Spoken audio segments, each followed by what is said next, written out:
ma'am खुरमजरी नहान के मखा चथरक सरुक नन कॉपरेशन मूवमेंट से करम कांदा विड्रॉ तौखिगे कमायना विड्रॉ तौखिगे हाबदु मसिगी वीडियो सिदा इंगिमिनरसे नन कॉपरेशन मूवमेंट से मास कमायना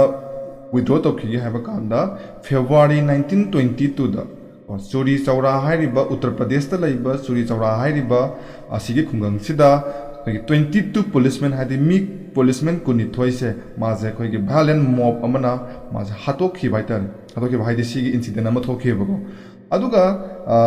सुमाइना हेता हातपगा ओइबि याबा हाइ तारगदि ngसाइगी नन कोऑपरेशन मूवमेंट जिदा महात्मा गांधी की मागी पांदमदि नन वायलेंस ने मादिगो नन वायलेंस ने अदुना माना पामजरी नन वायलेंस से ओना तेनबदा हाबदि ngसाइगी मूवमेंट अमा हौरे मूवमेंट अमा हौ तारगदि मी म्याम अम पुले को अदुना ngसाइगी अदुगुम्बा मी मसिंग यामनबा मियोइ सिंगजे सिजिबो लांगना फारंग ngमक्तबा अदुमाइना मखोइगी ओइबा यामना वायलेंट ओइबा खोइ एक म्याम अमा चथरकपजे सिजिना महात्मा गांधी अदुकि मतिक मासे थमोइ सोकपजे ओइरेबको मरमदि माना पामेबा नन वायलेंस मा फंगद्रबनिना अदुन अदुगी चुरी चौरागी इंसिडेंट सिगी अदुगी पाउदि हेक फंगबगा महात्मा गांधी जे माजना माजे यामना सोक चलेबको यामना थाजदबदो ओइरेबा अदुना माजे खुदक्ता दुम माजे इमीडिएटली अदुम माजे हाइरेबा सिगी नन कोऑपरेशन मूवमेंट जे विथड्रॉ तौरनी हाइदना माना लाउथोखरेबा अदु येंगसिने यामना वाना मयाम चंगदना कोइ हगलकपा मूवमेंट अमनी अदुना हाइरेबा सिगी मूवमेंट जे माने हेता खुदक्ता विथड्रॉ तौरनी ना हाइबा मतमदा लीडर्स और कोइ मियोइ खरादि यानिंगमदबसु यावम याइना नत्रा हाइबदि मी खुदिंगसे वाखन अमता मानदबनिना अदमाय तौदना माना समायना हेक लाउथोरकपा कानसिदा हाइबदि हाइबा सिगी मूवमेंट जे अखोइ विथड्रॉ तौरनी ना माना लाउथोरकपा कानसिदा खोइ नेशनलिस्ट की लीडर्स इन लैदिबा मरोइना खोइ सीआर दास मोतीलाल नेहरू सुभाष चंद्र बोस जवाहरलाल नेहरू मखोइ मयामसे सिजना ngसाइगी महात्मा गांधी ना मूवमेंट दगी विथड्रॉ तौरनी ना हाइरकपदो अदुबु यानिंगमदेबा मखोइना अदुदगी मुक 1922 दा महात्मा गांधी जे माजे फारे अदुगा 6 इयर्स से सही तरुक से माजे जेल नमसला थमग्रेब अदुम यंगसे ngसाइगी फेलर्स ओरेसे करिगिनोबा देखोन हंगिसे ngसाइगी सिगी मूवमेंट से हेक्दम मानो विथड्रॉ तौनिंगै जे माई मरमसु लेरमगनी को अदुना हेक्दम मागी मूवमेंट से की फेल ओरपे मरमसे करिगिनोना येंगसेबा मूवमेंट अमा हौ तारगदि गवर्नमेंट की मायोक हौ तारगदि गवर्नमेंट ना ngसाइगी इरांग हौरिबा मीदुगा नेगोशिएट तंगनरबा मतुंग यानाबम पुरकदुनेबा मयामना पामनैजे को अखोइ मणिपुर हाइराजे मणिपुर जु मी मना बन करक तारगदि अदुगी बंदुबु यानाबा पुरखरेगा हाइगा बन हंदोकपदो अदुमाइना नेगोशिएशन अमा पुरकदबनेबा अदुबु हाइरिबा सिगी केसदि नेगोशिएशन अमा तौद्रेबा अदि गवर्नमेंट ना नेगोशिएशन तौबसे पामद्रेबा मरमदि सुम याना सांगना मूवमेंट जे हौरकपा तारे हाइदि नोंमा था अमनि मूवमेंट नत्रेबा सिदा सही जे अमा अनि हौरकपदिना मरम मोरगा माजे अखोइगी हरकपदिना मरम मोरगा माजे फेतिगी ओइसलकपा तारे हाइदि मसाइगी मसुम तंदरकपा हाइद्रा हाइदि सुम कुइसलामिना बिट लेक्तबदो अदुगी स्टाइल दनेबा कुमा सुम हंदरकपदना मरम मोरगा हाना ममांग इरांग जे हेक हाइदि मूवमेंट जे हेक हौगिबदा अदुगना फंगिबा हाई पिच तो अदुमक्ति फंगबा ngamद्रेबा सुम कुइसलाबरिना को अदुना सु मरम मोरगा हाइबदि गवर्नमेंट जु सुमाने खलम याय हाइदि अस कुइसलागा तो चगदबा पोनिदा वादना हाइन दमाइना खलम बुजु याय अदुना सु गवर्नमेंट ना हाइरेबा सिगी मूवमेंट जे सिदा कोना नेगोशिएशन तौबसे पामदब ओरमसु यायबको अदुना हाइबसिदा government seems to be no mood for negotiation को गवर्नमेंट ना हाइबसिगी मूवमेंट जिदा नेगोशिएशन तौबसे पामद्रेबा अदु सकपुदि मोइदि दुम सिंगम पोनिदा को loss of relevance of खिलाफत इशू जे मरुइना अखोइगी नन कोऑपरेशन मूवमेंट हौदोखिबजे खिलाफत इशू दने हाइबदि इनिशियली अहामना हौदोरकपदि खिलाफत इशू जिबु सपोर्ट तौनबा हौदोरकपनेबा नत्रा अदुनि यंगजने नवंबर 1922 दा नवंबर 1922 दा टर्की दनिको मरुइना खिलाफत की इशू द ममान खरे पनगिबदो टर्की की सुल्तान जिदनिको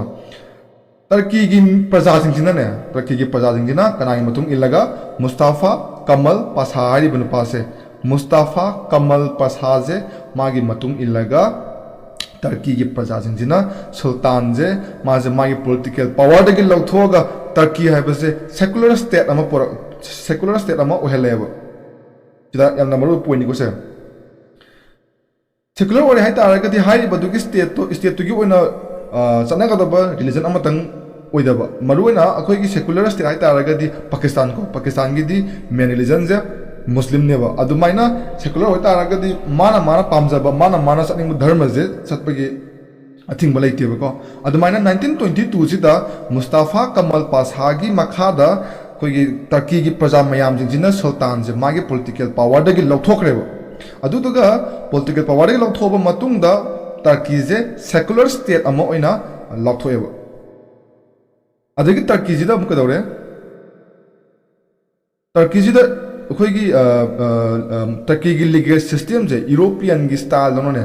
ꯌꯨꯔꯣꯄꯤꯌꯟꯗ ꯆꯠꯅꯔꯤꯕ ꯂꯤꯒꯦꯜ ꯁꯤꯁꯇꯦꯝꯁꯦ ꯁꯤꯃꯛꯁꯦ ꯇꯔꯀꯤꯗꯁꯨ ꯑꯃꯨꯛ ꯍꯧꯗꯣꯛꯑꯦꯕ ꯑꯗꯨꯒ ꯑꯩꯈꯣꯏꯒꯤ ꯋꯨꯃꯦꯟꯁꯤꯡꯁꯦ ꯅꯨꯄꯤꯁꯤꯡꯁꯤꯗ ꯑꯩꯈꯣꯏꯒꯤ ꯑꯦꯛꯁꯇꯦꯟꯁꯤꯞ ꯔꯥꯏꯠ ꯑꯃ ꯄꯤꯊꯣꯛꯑꯦꯕ ꯃꯈꯣꯏꯅꯀꯣ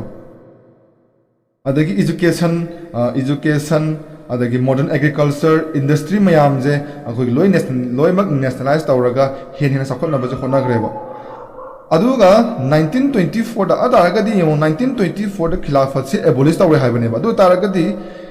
ꯈꯤꯂꯥꯐꯠꯀ ꯅꯟ ꯀꯣꯑꯣꯄꯔꯦꯁꯟ ꯃꯨꯚꯃꯦꯟꯒꯁꯦ ꯀꯅꯥꯅ ꯍꯥꯟꯅ ꯑꯦꯕꯣꯂꯤꯁ ꯇꯧ ꯀꯅꯥꯅ ꯍꯥꯟꯅ ꯑꯦꯕꯣꯂꯤꯁ ꯇꯧꯔꯦ ꯍꯥꯏꯇꯥꯔꯒꯗꯤ ꯅꯟ ꯀꯣꯑꯣꯄꯔꯦꯁꯟ ꯃꯨꯚꯃꯦꯟꯁꯤꯅ ꯍꯥꯟꯅ ꯑꯦꯕꯣꯂꯤꯁ ꯇꯧꯔꯦꯀꯣ ꯅꯟ ꯀꯣꯑꯣꯄꯔꯦꯁꯟ ꯃꯨꯚꯃꯦꯟꯗꯤ 1922ꯗ ꯑꯗꯨꯒ ꯈꯤꯂꯥꯐꯠꯁꯤꯅ 1924ꯗ ꯒ꯭ꯌꯥꯟ ꯇꯥꯔꯅꯤꯀꯣ ꯁꯤꯁꯦ ꯑꯗꯨꯒ ꯉꯁꯥꯏꯒꯤ ꯑꯩꯈꯣꯏꯒꯤ ꯁꯣꯁꯥꯏꯇꯤꯒꯤ ꯑꯦꯚꯔꯦꯖ ꯁꯦꯛꯁꯟꯁꯤꯡ ꯌꯥꯎꯋꯦꯅꯗꯤ ꯍꯥꯏꯀꯣ ꯑꯗꯨꯕꯨ ꯃꯐꯝ ꯈꯔꯗꯒꯗꯤ ꯍꯥꯏꯗꯤ ꯃꯦꯖꯣꯔꯤꯇꯤ ꯑꯣꯏꯅ ꯌꯦꯡꯉꯛꯄꯒꯤ ꯋꯥꯅꯦꯕ ꯑꯗꯨꯕꯨ ꯃꯐꯝ ꯈꯔꯗꯗꯤ ꯑꯩꯈꯣꯏ ꯑꯦꯛꯇꯤꯚ ꯔꯦꯁꯄꯣꯟꯁꯁꯦ ꯀꯌꯥ ꯐꯪꯗꯕ ꯃꯐꯝꯁꯨ ꯑꯗꯨꯝ ꯌꯥꯎꯔꯛꯑꯦꯕ ꯈꯨꯗꯝ ꯑꯣꯏꯅ ꯍꯥꯏꯔꯕꯗ ꯑꯩꯈꯣꯏꯒꯤ ꯀꯩꯅꯣꯁꯦ ꯀꯜꯀꯇꯥ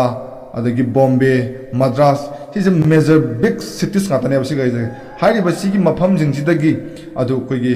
ꯍꯥꯏꯔꯤꯕ ꯁꯤꯒꯤ ꯅꯟ ꯀꯣꯑꯣꯄꯔꯦꯁꯟ ꯃꯨꯚꯃꯦꯟꯁꯤꯗ ꯑꯗꯨꯛꯀꯤ ꯃꯇꯤꯛ ꯌꯥꯝꯅ ꯑꯦꯛꯇꯤꯚ ꯑꯣꯏꯕ ꯔꯦꯁꯄꯣꯟꯁ ꯑꯃ ꯐꯪꯈꯤꯗꯦꯕꯀꯣ ꯑꯗꯨꯒ ꯍꯥꯏꯔꯤꯕ ꯁꯤꯒꯤ ꯃꯐꯝꯁꯤꯡꯁꯦ ꯀꯜꯀꯇꯥ ꯕꯣꯝꯕे ꯃद्राꯁꯁꯦ ꯁꯤꯒꯤ ꯃꯐꯝꯁꯤꯡꯁꯤꯗꯗꯤ ꯏꯂꯤꯠ ꯄꯣꯂꯤꯇꯤꯁꯤꯌꯟ ꯃꯌꯥꯝ ꯑꯃ ꯂꯩꯌꯦꯕꯀꯣ ꯑꯗꯨꯗꯒꯤ ꯉꯁꯥꯏꯒꯤ ꯒꯥꯟꯙꯤꯒꯤ ꯔꯦꯁꯄꯣꯟꯁꯁꯦ ꯃꯥꯁꯦ ꯑꯗꯨꯛꯀꯤ ꯃꯇꯤꯛ ꯌꯥꯝ ꯂꯤꯃꯤꯇꯦꯠ ꯑꯣꯏꯅ ꯆꯠꯈ꯭ꯔꯦꯕ ꯑꯗꯨꯒ ꯍꯥꯏꯔꯤꯕ ꯁꯤꯒꯤ ꯃꯐꯝꯁꯤꯡꯁꯤꯗꯁꯨ ꯅꯠꯇꯅ ꯑꯩꯈꯣꯏ ꯒꯚꯔꯟꯃꯦꯟꯠꯒꯤ ꯁꯥꯔꯚꯤꯁꯇꯒꯤ ꯑꯗꯒꯤ ꯃꯥꯒꯤ ꯇꯥꯏꯇꯜꯁꯤꯡꯁꯤꯕꯨ ꯁꯔꯦꯟꯗꯔ ꯇꯧ ꯍꯥꯏꯕ ꯃꯇꯝꯗ ꯌꯥꯝꯅ ꯁꯤरिꯌꯁ ꯑꯣꯏꯅ ꯂꯧꯕꯤꯈꯤꯗꯦꯕ ꯃꯔꯝꯗꯤ ꯇꯥꯏꯇꯜꯁ ꯑꯃ ꯐꯪꯕ ꯀꯥꯏꯁꯦ ꯃꯥꯒꯤ ꯑꯗꯨꯛꯀꯤ ꯃꯇꯤꯛ ꯍꯣꯠꯅꯖꯃꯟꯗꯣ ꯃꯥꯒꯤ ꯂꯦꯕꯔ ꯌꯥꯝ ꯆꯪꯈ꯭ꯔꯤꯗꯅꯀꯣ ꯑꯗꯨꯅ ꯑꯗꯨꯒꯨꯝꯕ ꯃꯌꯥꯝꯗꯣ ꯃꯈꯣꯏꯅ ꯌꯥꯝꯅ ꯁꯤरिꯌꯁꯂꯤ ꯂꯧꯗꯕ ꯍꯥꯏꯇꯥꯔꯦ ꯑꯗꯨꯒ ꯒꯚꯔꯟꯃꯦꯟꯠꯒꯤ ꯁꯥꯔꯚꯤꯁꯇꯒꯤ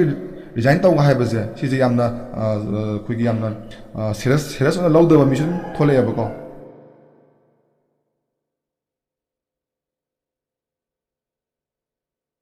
ꯑꯗꯒꯤ प्रजाजिंजे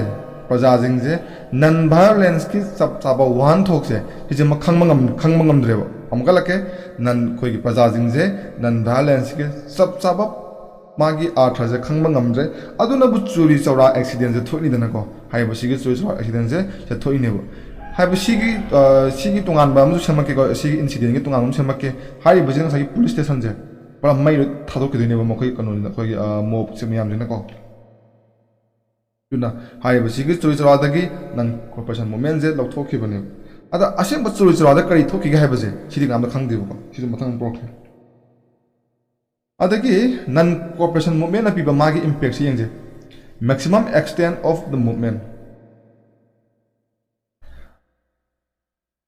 नन कॉर्पोरेशन मूवमेंट जिना मरम ओरगा कोई नेशनलिस्ट की सेंटिमेंट मयाम जे हाना यामना खंगम द तारगसु कोई कंट्री की इंडिया की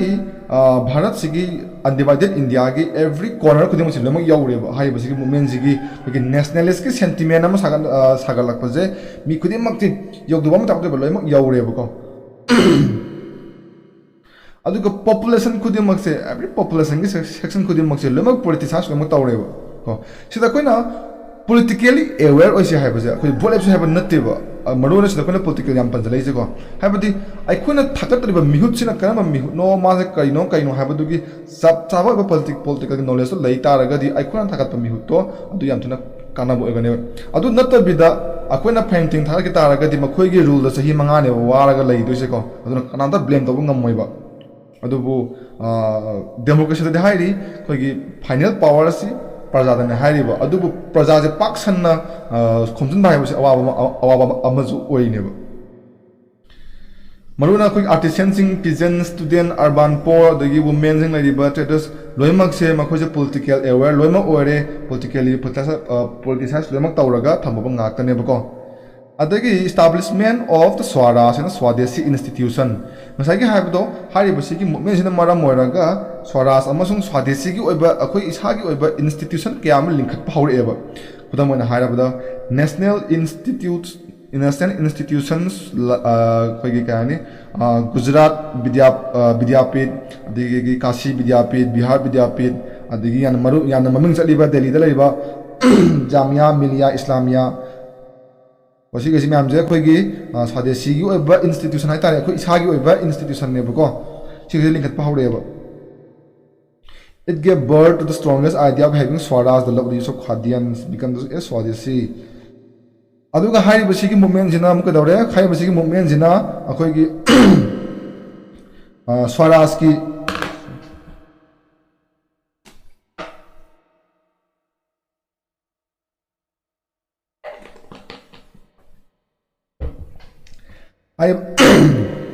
हाई बसीगी मूवमेंट जिना अखोदा स्वराज की आइडिया में वकलों नमः चलले अदुगा अखोइजे स्वदेशी जीबू अखोइजे स्वदेशी म ओरजे हाबगी ओहनबगी मसा मजुम ओहलेबको सिगी हाइबजी movement Jinnah अदगिदी in instilling unity among the Indian ko India akoi India ki pajama amar sida unity ma puhaleba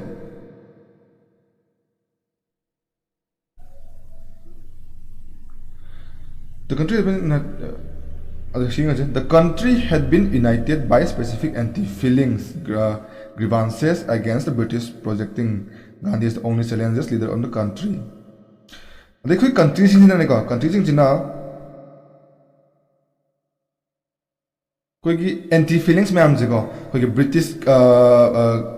कई जिना गांधी दा कोई की अनचैलेंज लीडर हम ओहन बसिदा कोई की कनोजिना कंट्री में आमजिंग कोई की कंट्री की कोई की प्रजा जिना मागी एंटी फीलिंग्स अमा ग्रीवांसेस अमा में आमजे सुम देव तो वो हेला लेबा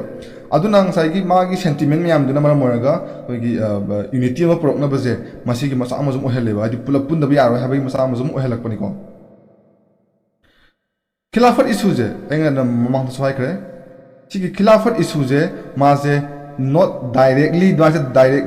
इंडियन की पॉलिटिक्स डायरेक्टली माजे लिंक तौदेब अमा है अमका है खिलाफत की इशूज इंडिया का मरी अमद लेनदेब माजे आ टर्की दा लेजब मखोगी खिलाफत मोय कलिप्तो अदुद मरी लेनजबनेबको अदुन इंडिया की पॉलिटिक्स दा मरी अमद लेनब पोट नतेब हाइब सिगी खिलाफत इशूज अदुबु हाइब सिगी कनोसे सिजना कोई की इमीडिएट ओइबा कोई की मूवमेंट अमा सेमगत हलपदा मतेंग पांगेबा कमाना हा मतमदा हिंदू अमसुंग मुस्लिम अनिमक से पुनसनबगी को यूनिटी पुरकनबगी